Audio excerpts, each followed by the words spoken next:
جس کے چاروں طرف ہم نے برکتیں رکھی ہیں لے گیا، تاکہ ہم اسے اپنی قدرت کی نشانیاں دکھائیں۔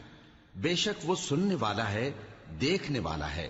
اور ہم نے موسیٰ کو کتاب عنایت کی تھی اور اس کو بنی اسرائیل کے لیے رہنما مقرر کیا تھا کہ میرے سوا کسی کو کارساز نہ ٹھہرانا۔ اے ان لوگوں کی اولاد جن کو ہم نے نوح کے ساتھ کشتی میں سوار کیا تھا، بے شک نوح ہمارے شکر گزار بندے تھے۔ اور ہم نے کتاب میں بنی اسرائیل سے کہہ دیا تھا کہ تم زمین میں 2 دفعہ فساد مچاؤ گے اور بڑی سرکشی کرو گے۔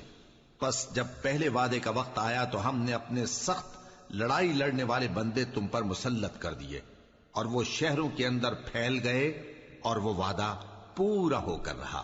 پھر ہم نے دوسری بار تم کو ان پر غلبہ دیا اور مال اور بیٹوں سے تمہاری مدد کی اور تم کو جماعت کثیر بنا دیا۔ اگر تم نیکوکاری کرو گے تو اپنی جانوں کے لیے کرو گے، اور اگر